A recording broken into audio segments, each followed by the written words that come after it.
코로나 사태로 인한 급격한 변화 속에 새로운 환경에 적응해야 하는 한국교회. 언택트, 뉴노멀 등 쏟아지는 신조어처럼 하루가 다르게 변하는 세상 속에서 한국교회의 적극적인 변화가 요구되고 있다. 새로운 시대의 팬데믹이라는 것이 우리에게 목회자들의 변화 그리고 소통의 언어에 대한 변화를 우리에게 요구하는 것 같고, 그 소통의 언어에 대한 부분만 잘 우리가 준비한다면 또 복음은 여전히 승리할 걸로 믿고 또 교회는 성장해 가리라고 생각합니다. 포스트 코로나 시대, 한국교회의 변화와 생존이 절실한 가운데 앞으로의 과제와 지향점을 고민해본다.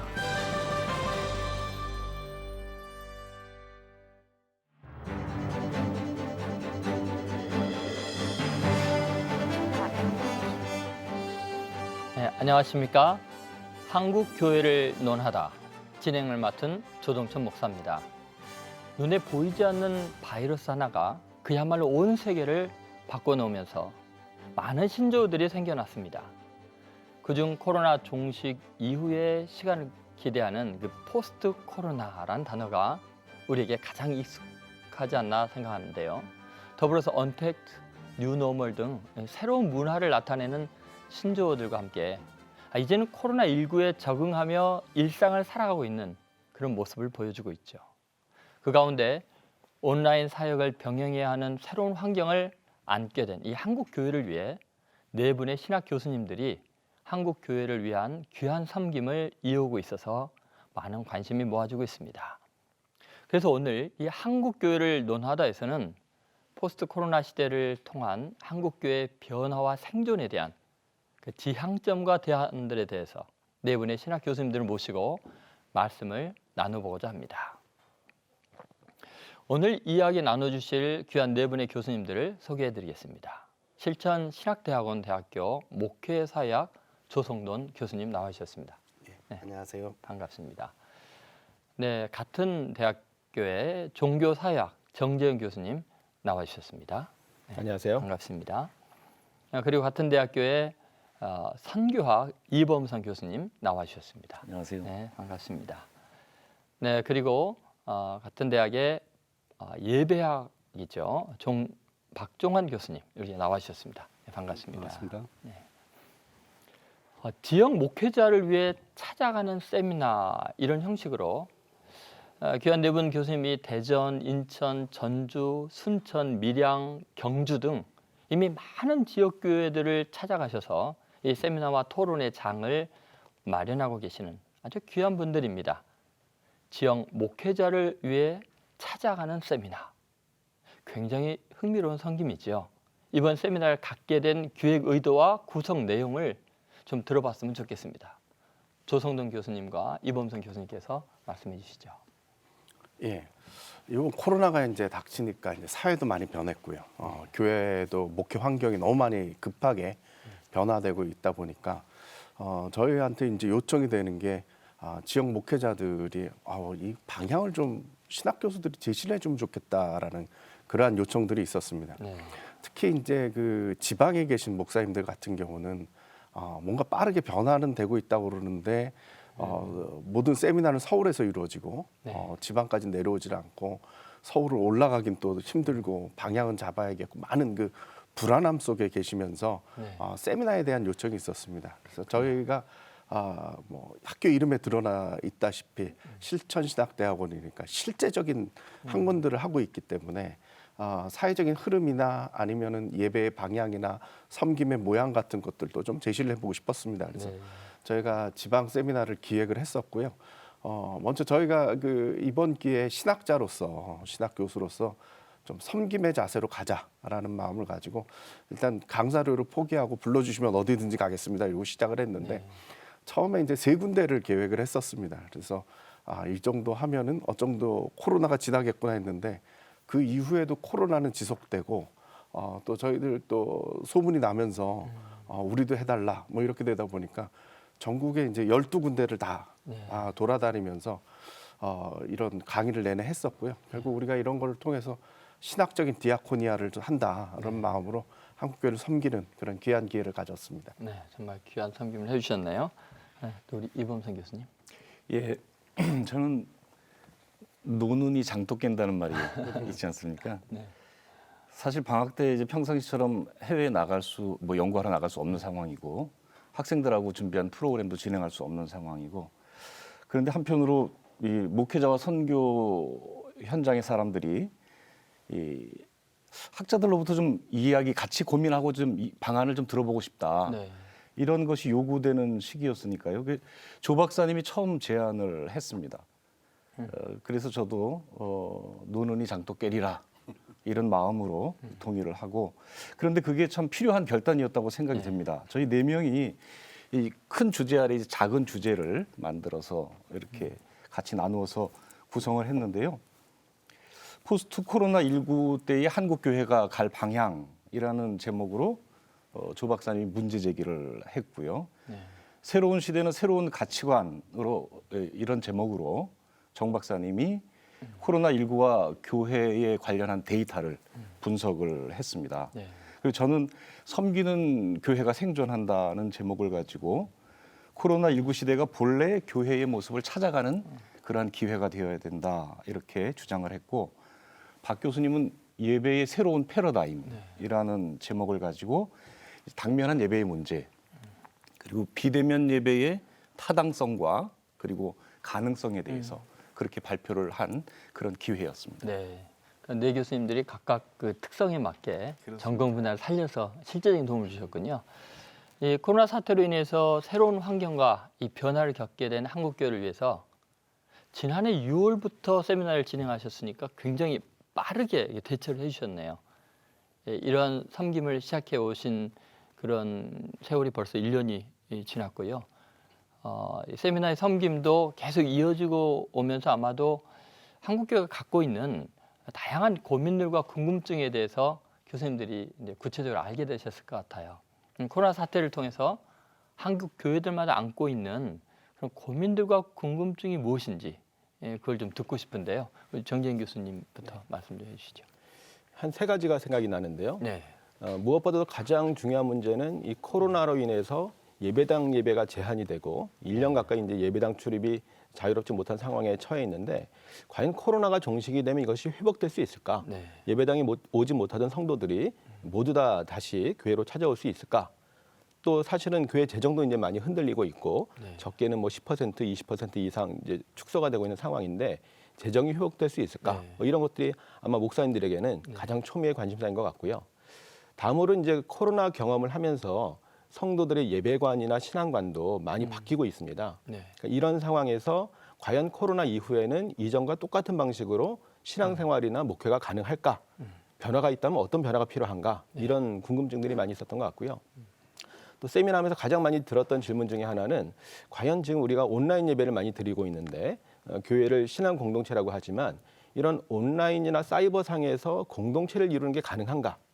어떤 실제적으로 만나서 대면에 접촉을 하는 어떤 친숙한 관계가 없이도 온라인상에서 공동체를 이룰 수 있을까? 뭐 이런 것들이 가장 많이 듣는 질문 중에 하나였습니다. 모두 아주 답하기 어려운 그런 질문이라고 근데 생각이 그 듭니다. 저희 목회자들에게는 굉장히 현실적인 질문이고 너무 궁금한데요. 네, 우리 그렇습니다. 박정환 교수님은 어떤 이야기를 들으셨는지.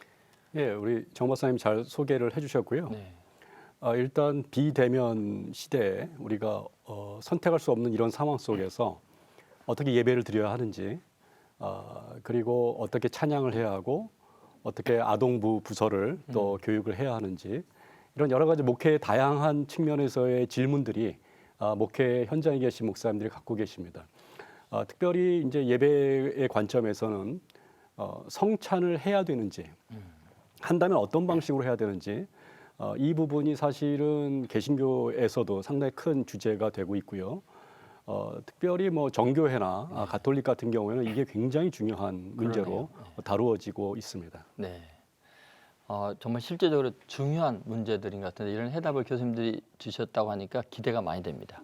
이 코로나 사태가 장기화되면서요. 신학교 교수님들께서 보시는 한국교회에 일어난 가장 큰 변화는 뭐라고 보는지가 궁금합니다. 먼저 조성동 교수님께서 말씀해 주시죠. 예.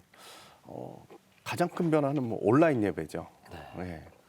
저는 이게 기적이라고 좀 표현하고 싶은데 단 1, 2주 만에 우리가 온라인 예배로 넘어가자 그러니까 온 교회가 다 온라인 예배가 가능했다라는 거죠. 네. 그러니까 이거는 대한민국의 이러한 인터넷 상황, 특히 전 국민의 90%가 스마트폰을 들고 있기 때문에 가능한 네. 거거든요. 그러네요. 이게 한국 상황과 한국교회의 유연함 뭐 이런 것 때문에 가능하다고 봅니다. 이게 세계 교회 통틀어서 이런 교회가 없는 것 같아요. 네. 네, 특히 제가 작은 교회 요즘 다니고 있는데 한 20-30명 정도 모이는 교회인데 온라인 예배 하자. 그러니까 딱 핸드폰 하나로 예배를 중계를 하더라고요. 그러니까 이런 기술력이 정말 놀랍다라고 저는 생각을 하고 특히 이런 걸 통해서 이게 온라인상으로 넘어간 것이 어떠한 영향을 끼칠까에 대해서도 많은 분들이 고민하는데 아까 말씀해 주신 대로 이런 공동체 예배가 가능한가 뭐 이런 거죠.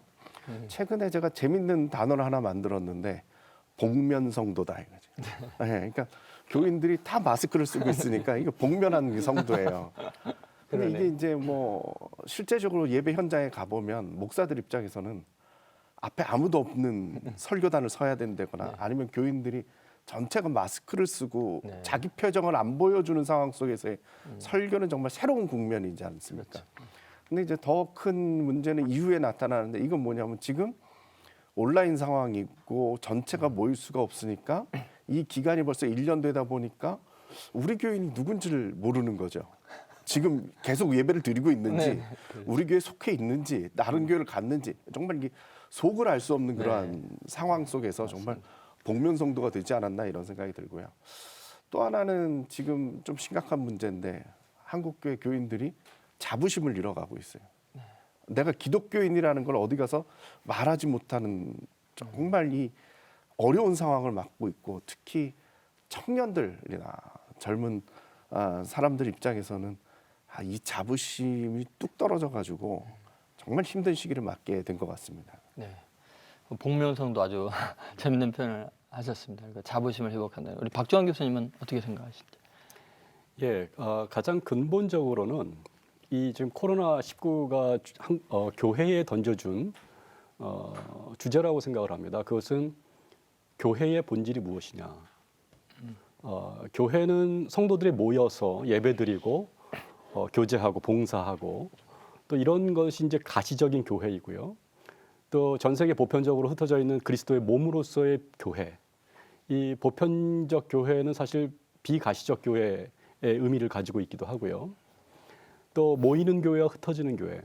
굉장히 어떻게 교회론의 어떤 본질적인 문제를 지금 고민하고 있다. 네. 또 하나의 주제는 이 미래를 알 수 없는 시대다라는 겁니다. 네. 기독교 신앙의 본질이 무엇인가에 대한 고민을 하게 하는 거죠. 네. 교회가 그동안 신앙의 본질에 대해서 어떤 안정적이고 확신에 찬 것들을 가르쳐 왔는데 네. 지금 그것이 뿌리채 흔들리고 있다라고 하는 겁니다. 네. 네. 그러면 기독교 신앙은 지금 자체가 흔들리는 것이냐, 복음이 흔들리는 것이냐, 저는 그렇게 보지는 않습니다. 지금 교회라고 하는 시스템이 흔들리고 있는 것이고 그렇게 본다면 그리스도의 몸으로서의 교회는 여전히 건재하고 그 그리스도의 복음은 온 세계에 퍼져 있는데 교회가 힘을 잃어가고 있는 건 사실입니다. 그러면 이 간극을 어떻게 극복할 것이냐라고 하는 게 우리가 맞닥뜨리고 있는 네. 가장 큰 주제라고 생각합니다. 네, 어쩌면 이 코로나 사태가 교회 본질을 더 명확하게 규정할 수 있는 기회를 하나님이 주시지 않나 하는 생각이 듭니다. 이 한국 교회 여러 가지 이제 변화가 일어나게 됐는데요. 과연 한국 교회 대응은 어떠했는지 교수님들 전문가로서의 평가가 궁금한데요. 이범선 교수님 또 정재현 교수님, 먼저 정재현 교수님께서 말씀하시죠. 네. 앞에서 조 박사님도 말씀하셨던 것처럼 이제 온라인 체제로 급하게 변화하는데 처음엔 사실 많이 당황하기도 하고 준비가 돼 있지 않아서 좀 우왕좌왕하기도 했습니다만 발빠르게 대처를 하고 온라인 체제를 빠르게 구축했다는 것은 환경 변화에 굉장히 잘 대응을 했다고 볼 수 있습니다. 네. 몇 가지 통계를 통해서도 확인할 수가 있는데요. 코로나 1차 대유행이 일어났던 작년 4월쯤에 조사를 한 게 있습니다. 네.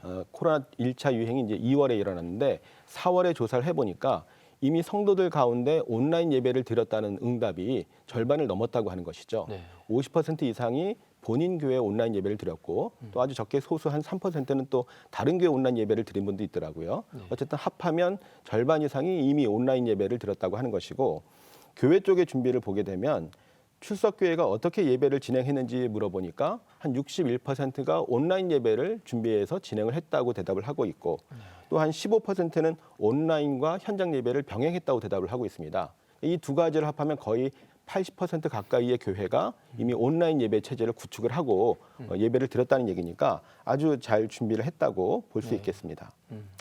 그러나 코로나 사태에 대한 대응은 좀 긍정적으로 보기 어려운 부분들이 있습니다. 처음에 이제 1차 대유행이 일어났을 때 이게 신천지발 그 확진자가 늘어났기 때문에 잘못된 이단 교리의 문제였다 이렇게 얘기를 했었지만 나중에 사실은 이제 정통교회 안에서도 확진자들이 다수 발생하면서 좀 어려움에 처하게 된 것이죠.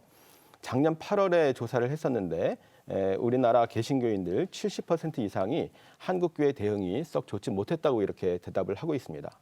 사실은 올해도 제가 맡고 있는 연구소에서 청년들에 대한 의식 조사를 했는데 그 조사에서도 코로나19 확산에 기독교의 책임이 크다라는 것에 대해서 70%의 청년들이 동의를 하고 있습니다. 이런 부분에 대해서는 좀 앞으로도 개선이 필요하지 않는가 생각을 해보게 됩니다. 네, 이범선 교수님. 교회로서는 일단 당황한 이 상황에서 교회가 어떻게 해야 되는가. 사실 많은 사람들이 이 회중 예배를 못 드리니까 신앙 생활이 중단되었다고 믿음 생활이 이제 끝났나? 이런 걱정을 한 것 같습니다. 사실 신앙 생활이 말과 행동으로 나타나는 것이라고 볼 때 이 삶이 예배가 삶을 받쳐주는 그런 좀 균형 있는 그러한 것이 평상시에도 강조가 되었었다라면 네. 그러면 이런 상황에서도 무언가 안정감을 그래도 네. 유지할 수 있지 않았었을까 그런 생각을 네, 합니다. 네, 네. 그래도 이번 사태를 기회로 이 우리 신앙생활을 구성하는 요소가 단지 예배뿐만이 아니라 네. 교육, 친교, 봉사, 선교 이러한 쪽으로 우리의 신앙생활의 어떤 그 시야가 더 확대가 되지 않았는가 그런 생각을 하고요. 그리고 우리 예배가 그 대중 예배만이 아니라 다양한 예배를 또 시험할 수 있는 그런 기회가 됐다고 생각하고요. 또 우리 문명의 이기를 우리 신앙생활에 좀 접목시킬 수 있는 또 그런 기회도 됐다고 생각합니다. 그래서 고무적이라고 보기는 네. 합니다만 안타까웠던 것은 이제 정부 내지는 방역 당국과 갈등을 빚은 그 모습입니다. 교회도 사회 구성원 중에 하나가 아니겠습니까? 사실 세속 질서에 대한 존중심도 기독교 신앙의 내용입니다. 어느 나라 교회는 정부하고 의논해 가면서 함께 정한 규칙을 교회가 자기의 결정 사항으로 생각을 해서 네. 자기도 지킬 뿐 아니라 사회에서 선도해 나가는 그러한 모습도 볼 수 있었습니다. 네, 굉장히 중요한 지적들을 해주셨네요. 아마도 이 코로나 사태를 통해서 기존에 이제 한국 교회 문제가 뭐였는가 굉장히 많이 드러나게 된 것 같아요. 그러니까 예배와 생활이 완전히 분리돼 있으니까 그 예배가 중단이 되니까 그 신앙 전체가 흔들리는 굉장히 중요한 지적을 해주셨고요. 그럼 결국은 코로나 사태를 통해서 우리가 기존에 잘 가려졌던 그 한국 교회 문제점들이 굉장히 많이 드러나게 된 것 같아요. 그것이 어떤 것들인지 굉장히 궁금합니다. 한번 좀 조성동 교수님. 예. 첫 번째는 개교회주의의 한계가 드러난 것 같습니다. 네. 이 위기 상황이 딱 되니까 각 교회가 대응할 수 있는 한계들이 다 드러났거든요. 네. 실은 이런 때가 됐으면은 교단이나 아니면 연합기관들이 뭔가 가이드라인도 주고 네, 네. 뭔가 지침도 주고 방법도 가르쳐 줘야 되는데 지금 그런 기능들이 그렇게 눈에 보이지는 않는 것 같습니다. 네. 특히 보면은 각 개교회 같은 경우는 내일 당장 예배를 어떤 식으로 드려야 될까가 중앙방역대책본부의 결과를 보는 거 외에는 다른 게 없지 않습니까? 그러니까 뭐 이제 10%가 됐으니까 몇 명이 모이세요, 몇 프로가 모이세요, 뭐 이런 수준이기 때문에 네. 결국 우리가 교단이나 이런 연합기관들이 역할을 못한 거에 대해서도 한번 좀 짚고 넘어가서 앞으로 위기 대응 능력 뭐 이런 것들도 좀 짚어봐야 될 것 같고요. 또 하나는 우리가 합리성을 못 가졌다라는 것이 결국 이렇게 나타난 것 같습니다.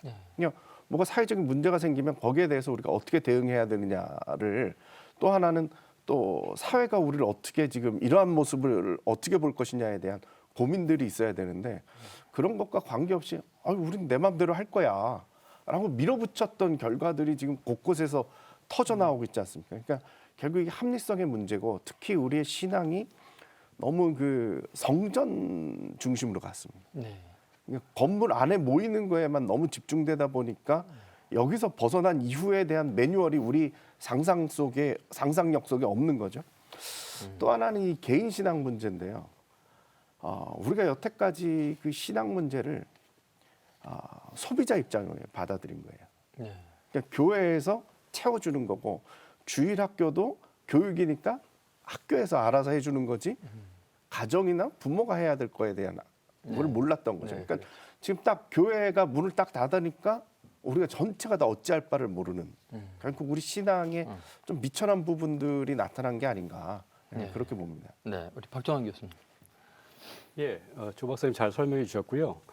저는 신앙은 기본 이제 최근에 이제 나오는 이야기들이 이제 코로나19 사태를 통해서 나오는 이야기들이 이 교회의 공적인 역할, 네. 책임, 그리고 어찌 보면은 지금 사태는 뭐 과학 대 종교 또는 정부와 교회, 합리와 비합리 이런 식으로 이렇게 양분화되어서 네. 이제 극단적인 대립 관계, 갈등 관계를 가져가는 것 같은데요. 저는 역사적으로 교회는 가장 합리적인 집단이어야 된다. 물론 우리가 믿는 하나님과 그 삼위일체 하나님은 초월에 계신 분이고 역사 안에 계시지만 동시에 넘어서는 분이시다라고 하는 것은 분명한 사실입니다. 그렇지만 늘 선교와 함께 이루어졌던 어떤 것은 교육이었고 또 의료였다라고 하는 거. 병원과 학교를 항상 세워가면서 네. 교육하고 계몽하면서 복음이 전해졌다라고 하는 거 우리가 잊으면 안 되겠고요. 교회는 사회를 선도하고 지도하고 인도해야 된다. 그런 네. 책임이 있다라고 생각이 듭니다. 그래서 이런 대립적 관계가 상당히 안타깝다라는 생각이 듭니다. 네. 정말 귀한 이야기를 해주셨습니다. 그러고 보니까 지금 코로나19로 어려운 일이 있었을 때 한국 교회가 주도적으로 이 문제를 대처해 나가고 이끌어 갔더라면, 그러니까 정부에게 방향을 제시해주고 그랬더라면 이렇게 정부가 대립각이 되지 않았을까 하는 그런 생각도 드네요. 굉장히 중요한 이야기를 해주셨습니다. 지금 코로나 극복을 위한 한국 교회의 역할에 대해서 좀 이야기를 해주셨으면 하는데요. 모두가 어려운 시기 아닙니까? 이때 한국 교회가 정말 이 어려운 한국 사회에 중요하게 섬겨야 될 역할들이 있을 것 같아요. 도대체 뭐를 준비해야 되고 어떤 것을 감당해야 될지 구체적으로 좀 소개를 해주셨으면 좋겠네요. 조성동 교수님 또 이범선 교수님 부탁합니다. 예, 일단은 우리가 그 위드 코로나 시대로 갔다라는 거죠. 그러니까 네. 코로나 이후를 기대하면서 우리가 한 주 한 주를 보낸 거죠. 온라인 예배 처음 시작할 때만 해도 우리가 이게 한 두세 주? 이건 지나지 않을까를 생각을 했었고 뭐 한 달 이렇게 지나가니까 이거 극복할 어느 정도만 버티면 될 거다 생각하고 지냈던 게 벌써 1년이 된 겁니다. 네. 그러니까 어떻게 보면 우리가 1년을 놓친 겁니다. 네.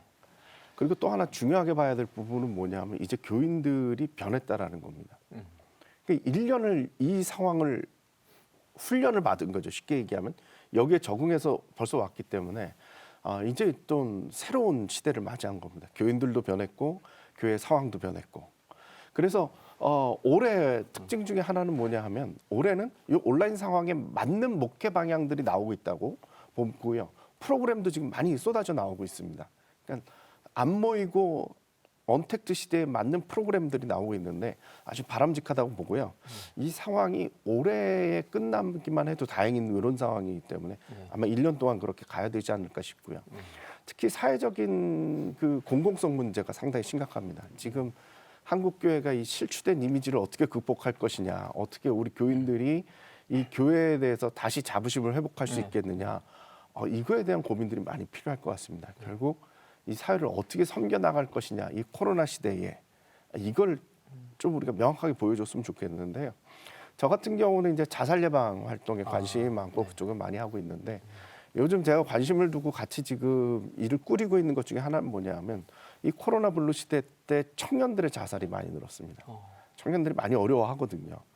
이거에 대해서 교회들이 나서면 어떨까라는 생각을 가지고 뭐 학원 보고마 협의회나 기운시나 라이프오프나 이런 데서 지금 같이 연합하고 있고요. 그런 것들이 좀 결실을 맺을 것 같고 특히 경제적으로 어려워지면서 이 소상공인들이 무너지고 나서의 그 40, 50대 남자들 가장들의 그 어려움들을 생각해 보면 약간 그 자살 예방이나 생명문화 쪽에서는 지금 뭐 폭풍 전야와 같거든요. 네. 이런 걸 미리 선제적으로 한국 교회가 준비를 해나간다면 네. 큰 역할들을 할 수 있지 않을까 그렇게 생각을 합니다. 네. 굉장히 중요한 그 말씀을 해주셨네요. 왜냐하면 사회가 어렵고 위기가 닥칠 때 교회의 어떤 존재감 그리고 교회가 섬겨야 될 중요한 일이 있다면 한국교회 이미지를 바꿀 수 있는 굉장히 중요한 건데 정말 자살률이 굉장히 높아지고 있죠. 지금 예. 현재. 지금 무서운 건 뭐냐 하면요. 네. 2020년도 그러니까 작년 네. 코로나 때문에 많은 자살했을 것 같은데 네. 자살이 그렇게 늘지는 않았습니다. 20대가 많이 늘었고요. 20대가. 예. 그러니까 어떻게 보면은 너무 어려운 시기다 보니까 네. 죽을 생각도 못 하고 있습니다. 그런 상황. 이게 긴장감이 있기 네, 때문에. 네. 근데 우리가 생각해 봐야 될 부분은 뭐냐면 이게 유보된 자살이라는 겁니다. 이제 올해가 이제 심각할 갑자기 상황으로. 터져 나올 수 있다는 거죠. 예. 그러니까 자살을 할 터지듯이. 사람들이 버티고 있다 이제 이제 요번에 쓰러질 수 있다. 어른. 예. 여기에 대해서 한국 교회가 좀 대책을 세워야 될 부분들이 분명히 있습니다. 네. 각 교회별로 그리고 한국 교회 연합이나 뭐 이런 쪽에서 교단이나 이런 데서 해야 할 일들이 지금 많이 있습니다. 아마도 그 정부도 미처 생각하지 못한 그 코로나 이후 시대에 갑작스럽게 그 자살률이 늘어날 거에 대해서 아마 한국교회가 미리 대처하는 중요한 것이 있을 것 같네요. 또 이 교수님. 예, 이번에 이제 팬데믹을 경험하면서 네. 그동안 늘 경고를 했었지만 이 지구화라고 하는 것이 네. 너무 경제 효과적인 차원에서만 그동안에 이해가 되고 그렇게 추진이 네. 되고 네. 네. 이 부분에서 이제 그 지구촌 안에 인류가 그 상호 의존적 관계에 있다고 하는 네. 이제 그러한 부분들이 이번에 이제 다시 봐야 되고 또 이제 보게 된 그러한 이 현상인 것 같습니다. 네. 그동안에 경쟁을 위해서 오히려 지구화를 이야기했다고 하면 이제 공존을 위해서 네. 이야기할 수 있는 그런 시대가 되었는데 이 코로나19 때문에 다양한 이제 회의들이 열리고 네. 교계에서도 있었습니다. 근데 한결같이 거기에서 나오는 이야기는 인류는 운명 공동체라고 하는 그 이야기를 모두가 했습니다. 사실 이 시대에 누가 이 공동체의 모델을 제시할 것인가? 교회가 그것을 제시해야 한다고 네, 네. 생각이 됩니다. 사실은 이제 배제하는 사회에서 이제 통합하는 사회로 그렇죠. 넘어갔다고 하지만 네. 이 통합하는 사회의 모양도 이제는 뭐 유엔에서 새로 이야기하는 것처럼 그 포용 사회, 포용사회. 이 약자가 존중이 되고 사회적 약자가 존중이 되고 또 다른 사람들이 그 다른 것 때문에 불화가 아니라 이 다양성으로 이제 풍요로운 사회를 만드는 그러한 것으로 인정이 되는 그러한 것이 우리에게 전체적으로 새로운 과제로 주어졌을 때에 교회야말로 약자 중심의 그 포용 사회를 모델을 만들어 나가고 제시해서 좀 칭찬받을 수 있는 그런 모델을 만들 수 있지 않을까 생각을 합니다. 네, 뭐 굉장히 중요한 이야기를 해주셨네요. 그 이런 어려운 때야말로 그 전 지구적인 운명 공동체성을 제시할 수 있는 가장 중요한 기관이 어쩌면 교회가 아닐까. 예수 그리스도의 그 십자가의 사랑, 온 인류가 하나님의 자녀라는 그 정체성의 새로운 회복들. 아마 무한 경쟁 사회에서 아마 그런 것들이 다 깨어졌던 시대에 우리 교회가 이 시대를 향해서 할 수 있는 굉장히 중요한 역할인 것 같습니다. 또 교수님들에게 좀 궁금한 게 있는데요. 그 다음 세대들이라는 이야기를 빼놓을 수가 없잖아요. 그러니까 요즘 청년들, 아까도 청년 자살률이 늘어난다고 하셨는데 그들의 미래에 대한 현실적인 고민들 또 걱정들을 정말 청년들이 너무 많이 안고 있습니다. 저희 교회에서 이제 청년들 만나 보면요. 그러나 사실은 또 위기가 기회가 될 수 있잖아요. 그래서 사실은 이런 어려운 때 오히려 갈 길을 찾고 새로운 도전을 하는 청년들도 많이 있는데요. 다음 세대를 위한 응원의 메시지 그리고 신학교 교수님들께서 다음 세대 사역을 위한 좋은 조언들과 방향성들을 좀 제시해 주셨으면 좋겠습니다. 우리 박종환 교수님, 그리고 정재인 교수님 말씀해 주시죠. 네, 다음 세대가 교회의 미래입니다. 네. 지금 오늘날 가장 한국교회의 큰 문제는 교회의 목회의 대상이 기존 성도들 60대 이상 되신 어르신들 중심으로 이루어져 있고 그 가운데서 지금 최근에 코로나로 인해서 가장 피해를 많이 받은 우리 20대 청년들 사실 뭐 코로나 블루라는 이야기가 나오고 있고요. 아까 말씀하신 그 유보된 그런 우울감들. 네. 사실 포스트 코로나 시대가 되면 이 유보된 지금 긴장 상태고 굉장히 절제된 상태인데 이것들이 폭포처럼 이렇게 튀어나올 때 이것들을 사회가 또 교회가 어떻게 감당해야 될지 이러한 부분에 대해서 우리가 미리미리 준비를 교회가 해야 된다라는 생각이 들고요. 특별히 이 다음 세대에 대한 사역 그리고 그들에 대한 관심 이런 것들이 굉장히 중요하다라고 봅니다. 특별히 이제 언컨택트 시대이기 때문에 이 청년들과 더 대화를 많이 할 수 있는 오히려 그런 시간이 있을 수 있다라고 하는 거고요. 이 친구들이 굉장히 SNS에 민감하고 네네. 잘 하고 있거든요. 네. 그래서 이 교회도 이런 그 SNS라든지 이런 미디어들을 통해서 청년들과 끊임없이 소통하고 대화하고 그들의 문제와 고민을 들어주고 상담하고 그들의 멘토링을 해주는 그런 목회자와 교회 역할이 절대적으로 필요하다라고 봅니다. 그동안 교회가 사실은 굉장히 힘을 갖추고 또 어떤 공간에 어떤 대형의 집회를 추구하는 그런 목회의 패턴을 가져왔다면 이제는 정말 주변에 있는 외롭고 목소리가 없는 자들에 대한 관심을 이 코로나 바이러스 시대에 우리가 가져야 되는 게 아닌가 그런 생각을 하게 됩니다. 네. 그게 바로 다음 세대라고 생각합니다. 네, 감사합니다. 그리고 정재인 교수님. 네. 네. 방금 이제 코로나 블루 얘기를 하셨지만 이게 통계 조사에서도 그런 내용들을 확인할 수가 있는데요. 아까 말씀드렸지만 이번에 기독 청년 의식 조사를 했는데 그 내용에 보니까 절반에 가까운 청년들이 무기력증을 호소하고 있고요. 또 자살 충동을 경험한 청년도 27%나 나왔습니다. 이것이 기독 청년 조사입니다. 일반 네. 청년이 아니라 네, 네. 기독 청년 조사인데 물론 뭐 비기독교인과 크게 다르지 않을 거라고 생각합니다만 기독교인들도 신앙생활하고 있지만 여전히 똑같이 이 코로나 시대에 어려움을 겪고 있다고 하는 것이고요. 다 아시는 것처럼 코로나 사태로 인해서 취업도 굉장히 최악의 상황을 맞이하고 있습니다. 여기 대해서 우리 교회가 또 기성세대가 좀 더 구체적인 방안 마련이 필요하다고 생각을 하는데요. 우리가 항상 말로는 다음 세대가 중요하다, 청년이 중요하다 이렇게 말을 하지만 구체적인 방안이 잘 마련되어 있지 않고요. 교회에서는 또 재정도 충분히 네네. 마련되어 있지 않는 경우들이 많이 있습니다. 그래서 다음 세대가 항상 다음 순위로 밀리는 그런 얘기들 청년들 스스로 합니다. 왜 우리는 맨날 다음 세대라고 하느냐. 우린 지금 살고 있는 이 세대인데 그렇죠. 다음 세대라고 하는 게 은근히 뭔가 다음 순위로 미루는 것이 아닌가 하는 얘기들도 네. 많이 하거든요. 그러니까 이런 것들에 대해서 앞에 말씀하신 것처럼 좀 청년들의 그 목소리에 좀 귀를 기울이고 필요에 좀 민감하게 반응할 필요가 있다는 생각이 드는데요. 앞에 말씀드렸던 이런 코로나 블루라든지 정서적인 불안이라고 하는 것은 어쨌든 이제 공동체적인 돌봄이 굉장히 중요합니다. 여러 가지 이제 뭐 요인들도 많이 있습니다만 그런 점에서 어쨌든 지금 우리가 대면 만남이 제한돼 있긴 하지만 그래도 1대1 만남은 가능하거든요.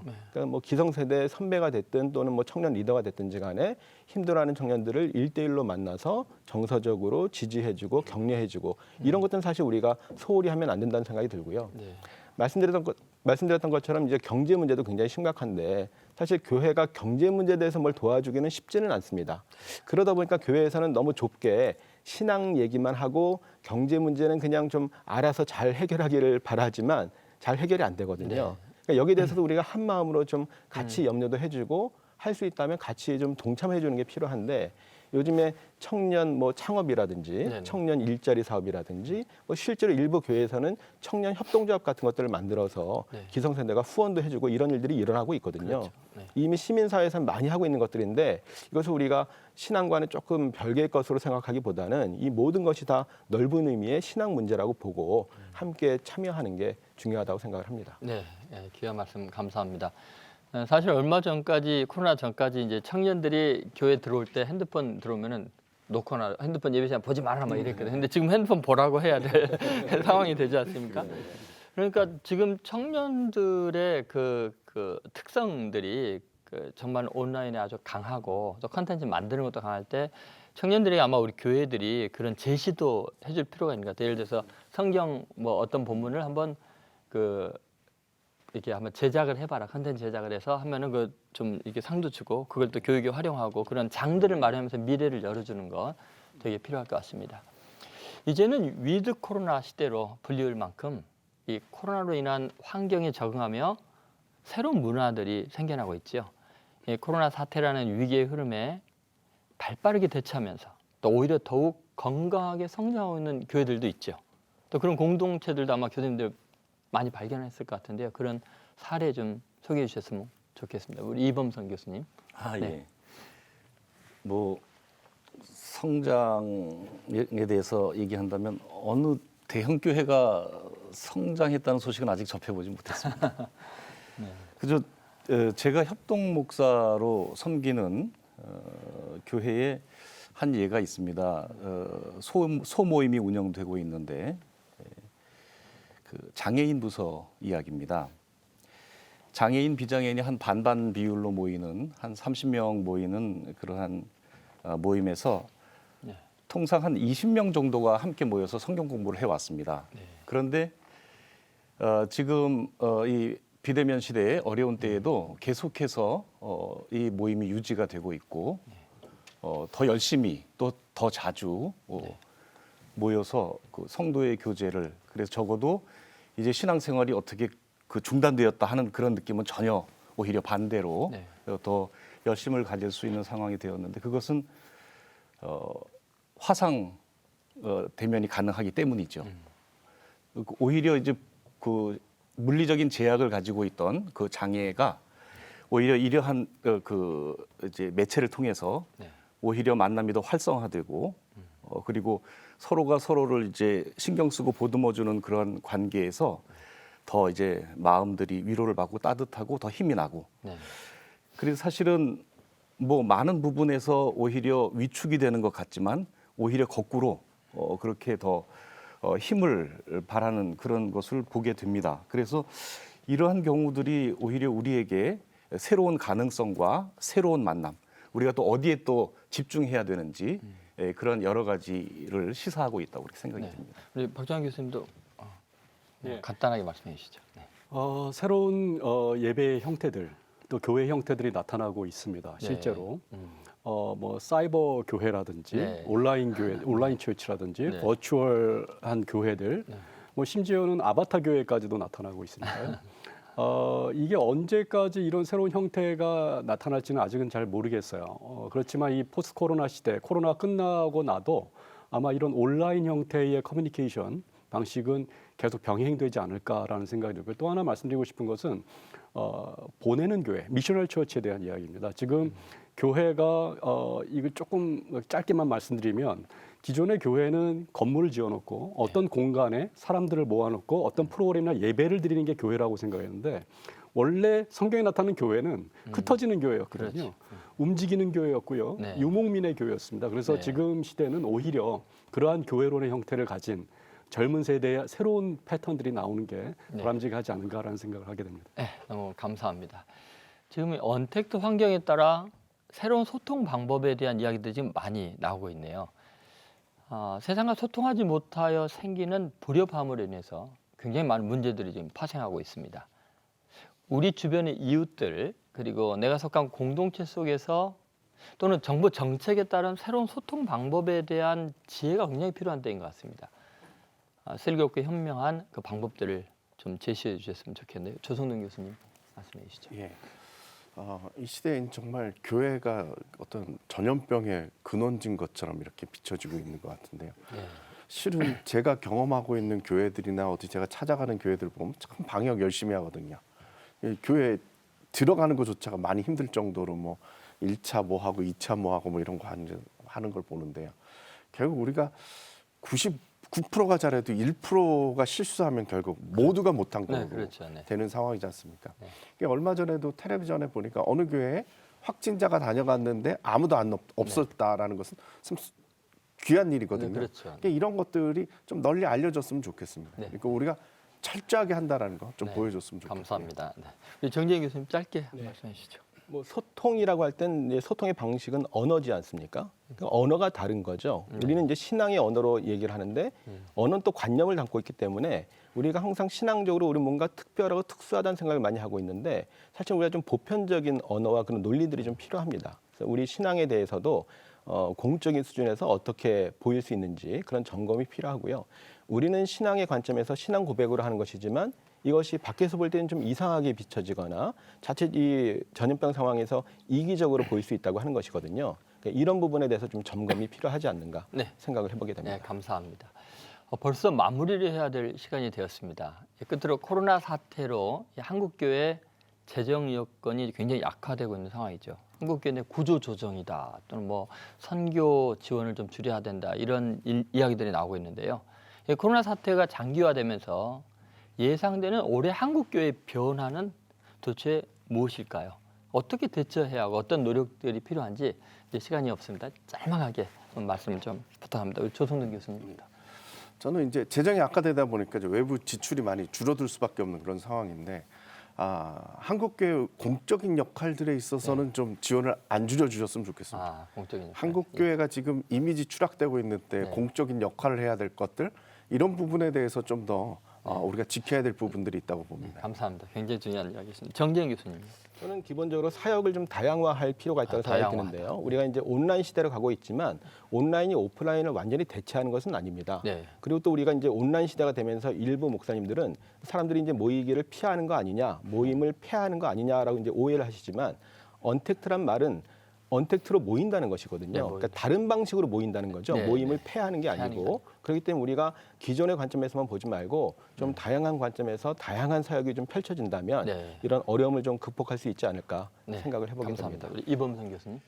예, 교회는 암흑 속에서 빛을 내는 것이 마땅하다고 봅니다. 네. 주님께서 빛이시기 때문에 네, 네. 그 주님의 몸인 교회는 당연히 빛을 내는 것인데 그래서 교회는 교회다우면 되는 거죠. 교회가 이 세상하고 똑같은 모습을 자꾸 취하는 것이 아니라 세상과 친하지만 세상의 대조 사회의 어떤 모양을 자꾸 보여주는 것이 필요한데요. 사실 지금 벌써 여러 교회가 이 구조 조정을 하는 그러한 사회적 분위기에서 오히려 나누어 쓰는 그래서 같이 일할 수 있도록 네네. 그렇게 만드는 그런 구조로 간다든지 또 아까 소개해드렸던 그런 장애인 부서가 이 다른 때보다 더 많이 구제하고 다른 때보다 더 많이 선교비를 지출하는 그러한 모습들은 우리 교회가 얼마든지 새로운 가능성들을 창출해낼 수 있는 그런 모양이라고 생각이 듭니다. 감사합니다. 우리 박정환 교수님. 예, 요새 청년 문화에서는 이제 공유 개념이 새로 등장하고 있고요. 앞으로 교회도 이 공간, 재능, 이 사역의 공유화가 좀 필요하지 않을까. 네. 그래서 이 작은 교회들이 힘을 합쳐서 네네. 자기들이 갖고 있는 재능들을 모아서 같이 사역을 해야 되는 어떤 단계가 이르지 않았나라고 하는 겁니다. 이것은 큰 교회의 체질 개선뿐만 아니라 작은 교회들도 상생의 관계들 그리고 세상을 포용하고 새로운 길을 제시할 수 있는 그런 좀 적극적이고 네. 새로운 방식의 목회 패턴들이 나와야 할 때라고 생각합니다. 네, 감사합니다. 오늘 한국교회를 논하다에서는 이 포스트 코로나 시대를 통한 한국교회의 변화와 생존에 대한 그 지향점과 대안들에 대해서 네 분의 귀한 교수님들을 모시고 다양한 말씀을 나눠봤습니다. 세상 곳곳에서는 코로나 이전의 일상을 꿈꾸며 또 회복하려는 시도들이 계속해서 이어지고 있습니다. 지난해 한국교회 역시 많은 어려움들을 겪은 힘든 시간들을 보내왔습니다. 그러나 이제는 진정한 예배와 섬김의 자리들이 회복되어질 수 있는 새로운 노력들이 일어나기를 간절히 소망합니다. 한국교회를 논하다. 오늘 순서 여기서 마칩니다. 함께해 주신 여러분 고맙습니다. 감사합니다.